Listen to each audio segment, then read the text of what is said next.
ବର୍ତ୍ତମାନ ଦେଖନ୍ତୁ ଚାଷୀ ଭାଇମାନଙ୍କ ପାଇଁ ଆଉ ଗୋଟିଏ ନୂଆ ଅପଡେଟ୍ ନେଇଆଛି।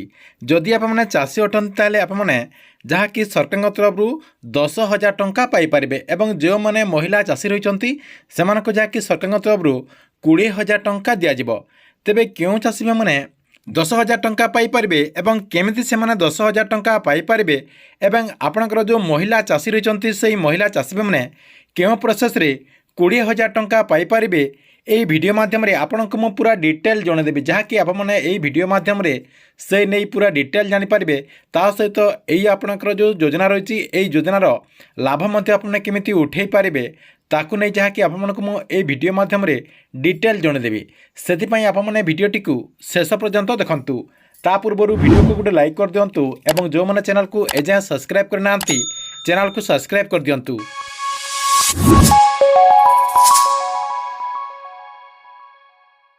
ଦେଖନ୍ତୁ, ଆପଣ ଯଦି ଜଣେ ଚାଷୀ ଅଟନ୍ତି ଏବଂ ଆପଣଙ୍କ ପାଖରେ ଆଧାର କାର୍ଡ଼ ରହିଛି, ତା ସହିତ ଆପଣଙ୍କ ପାଖରେ ଯଦି ରେସନ୍ କାର୍ଡ଼ ରହିଛି, ଏହା ସହିତ ଆପଣଙ୍କ ପାଖରେ ଯଦି ବ୍ୟାଙ୍କ ପାସବୁକ୍ ରହିଛି, ତା ସହିତ ଆପଣଙ୍କର ଡିବିଟି ଆକ୍ଟିଭ୍ ଥିବା ଯଦି ଆପଣଙ୍କର ଗୋଟେ ବ୍ୟାଙ୍କ ଆକାଉଣ୍ଟ ରହିଛି ଏବଂ ଆପଣଙ୍କ ପାଖରେ ଯଦି କିଛି ଜମି ରହିଛି ଏବଂ ସେହି ଜମିରେ ଯଦି ଆପଣଙ୍କର ନାଁରେ ଯଦି ପଟ୍ଟା ରହିଛି, ତାହେଲେ ଆପଣମାନେ ଯାହାକି 10,000 ଟଙ୍କା ପାଇପାରିବେ।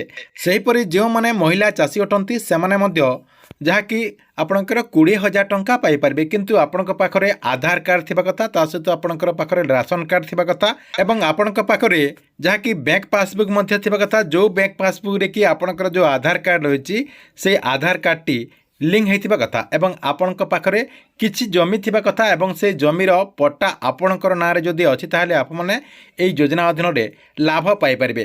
ଦେଖନ୍ତୁ, ଆପଣମାନଙ୍କୁ ମୁଁ ପ୍ରଥମେ କହିଦେଉଛି ଯେଉଁମାନେ ଆପଣଙ୍କର ଚାଷୀ ରହିଛନ୍ତି, ଆପଣଙ୍କର ଯେଉଁ ପୁରୁଷ ଚାଷୀ ରହିଛନ୍ତି ସେମାନେ କେମିତି ଏହି ଯୋଜନା ଗୁଡ଼ିକର ଲାଭ ପାଇପାରିବେ। ଦେଖନ୍ତୁ, ଆପଣମାନେ ସମସ୍ତେ ଜାଣିଛନ୍ତି ଯେ କେନ୍ଦ୍ର ସରକାରଙ୍କ ତରଫରୁ ଗୋଟେ ଆପଣଙ୍କର ଯୋଜନା ରହିଛି ଯେଉଁଟାକି ଆପଣଙ୍କର PM କିଷାନ ଯୋଜନା। ତା ସହିତ ଆପଣଙ୍କର ଓଡ଼ିଶା ଗଭର୍ଣ୍ଣମେଣ୍ଟର ଗୋଟେ ମଧ୍ୟ ଆପଣଙ୍କର ଯୋଜନା ରହିଛି ଯେଉଁଟାକି CM କିଷାନ ଯୋଜନା। ଦେଖନ୍ତୁ, CM କିଷାନ ଯୋଜନା ଅଧୀନରେ ବର୍ଷକୁ ଆପଣମାନଙ୍କୁ ଯାହାକି 2ଟା କିସ୍ତିରେ 4,000 ଟଙ୍କା ଦିଆଯାଉଛି। ସେଥିରେ ଆପଣଙ୍କର ଖାଲି ଆଧାର କାର୍ଡ଼, ରେସନ୍ କାର୍ଡ଼ ଆପଣଙ୍କର ଏବଂ ବ୍ୟାଙ୍କ ପାସବୁକ୍, ତା ସହିତ ଆପଣଙ୍କର ଡିବିଟି ଆକ୍ଟିଭ୍ ଆକାଉଣ୍ଟ ରହିଛି ଏବଂ ଆପଣଙ୍କ ପାଖରେ ଯଦି ଜମି ରହିଛି ଏବଂ ଆପଣ ଯଦି କୃଷକ ପୋର୍ଟାଲରେ ରେଜିଷ୍ଟ୍ରେସନ୍ କରିଛନ୍ତି ତାହେଲେ ଆପଣମାନେ CM କିଷାନ ଯୋଜନା ଅଧୀନରେ ବର୍ଷକୁ 4,000 ଟଙ୍କା ପାଇପାରିବେ। ତେବେ ଯେଉଁମାନେ CM କିଷାନ ଯୋଜନା ଅଧୀନରେ 4,000 ଟଙ୍କା ପାଇପାରିବେ ସେହି ଚାଷୀମାନେ ଯାହାକି ଆପଣଙ୍କର PM କିଷାନ ଯୋଜନା ଅଧୀନରେ ମଧ୍ୟ 6,000 ଟଙ୍କା ପାଇପାରିବେ। ଆପଣଙ୍କର CM କିଷାନ ଯୋଜନାରେ 4,000 ଟଙ୍କା ଏବଂ ଆପଣଙ୍କର PM କିଷାନ ଯୋଜନା ଅଧୀନରେ 4,000 ଟଙ୍କା, ଏମିତି କରି ଆପଣ ଯାହାକି ବର୍ଷକୁ ସମୁଦାୟ 10,000 ଟଙ୍କା ପାଇପାରିବେ। ଆପଣଙ୍କର କେନ୍ଦ୍ର ସରକାରଙ୍କର ଯେଉଁ PM କିଷାନ ଯୋଜନା ରହିଛି ସେହି PM କିଷାନ ଯୋଜନାରେ 6,000 ଟଙ୍କା ଏବଂ CM କିଷାନ ଯୋଜନା ଅଧୀନରେ 4,000 ଟଙ୍କା। ତା ସହିତ ଦେଖନ୍ତୁ, ଯେଉଁମାନେ ମହିଳା ଚାଷୀ ରହିଛନ୍ତି ସେମାନେ କେମିତି ବର୍ଷକୁ 20,000 ଟଙ୍କା ପାଇପାରିବେ। ଦେଖନ୍ତୁ, ଯେଉଁମାନେ ମହିଳା ଚାଷୀ ରହିଛନ୍ତି ସେମାନେ ଯଦି ଆପଣଙ୍କର CM କିଷାନ ଯୋଜନା ଅଧୀନରେ ଆବେଦନ କରିଦେବେ ସେମାନେ ମଧ୍ୟ ଆପଣଙ୍କର ବର୍ଷକୁ ଯାହାକି 4,000 ଟଙ୍କା ପାଇପାରିବେ। ଆପଣଙ୍କର ଅକ୍ଷୟ ତୃତୀୟାରେ ଯାହାକି 2,000 ଟଙ୍କା ଏବଂ ଆପଣଙ୍କର ଯେଉଁ ନୂଆଖାଇ ରହିଛି ସେହି ନୂଆଖାଇରେ ଯାହାକି ସେମାନଙ୍କୁ 2,000 ଟଙ୍କା, ଏମିତି କରି ସେମାନଙ୍କୁ ବର୍ଷକୁ 4,000 ଟଙ୍କା ଦିଆଯିବ। ତା ସହିତ ସେମାନେ ଆପଣଙ୍କର ଯେଉଁ PM କିଷାନ ଯୋଜନା ରହିଛି କେନ୍ଦ୍ର ସରକାରଙ୍କ ତରଫରୁ ଯେଉଁ ଆପଣଙ୍କର PM କିଷାନ ଯୋଜନା ରହିଛି ସେ PM କିଷାନ ଯୋଜନାରେ ମଧ୍ୟ ସେମାନେ 6,000 ଟଙ୍କା ପାଇପାରିବେ, ଯାହାକି 3ଟା କିସ୍ତିରେ 2,000 ଟଙ୍କା କରିକି କେନ୍ଦ୍ର ସରକାରଙ୍କ ତରଫରୁ ଆପଣଙ୍କର PM କିଷାନ ଯୋଜନା ଅଧୀନରେ ବର୍ଷକୁ 6,000 ଟଙ୍କା ଦିଆଯିବ। ଯେମିତିକି ଆପଣଙ୍କର CM କିଷାନ ଯୋଜନା ଅଧୀନରେ ଯେମିତି ଆପଣଙ୍କର 2,000 ଟଙ୍କା କରିକି ବର୍ଷକୁ 4,000 ଟଙ୍କା ମିଳିଛି, ଆପଣମାନେ PM କିଷାନ ଯୋଜନାରେ ମଧ୍ୟ 6,000 ଟଙ୍କା ପାଇପାରିବେ।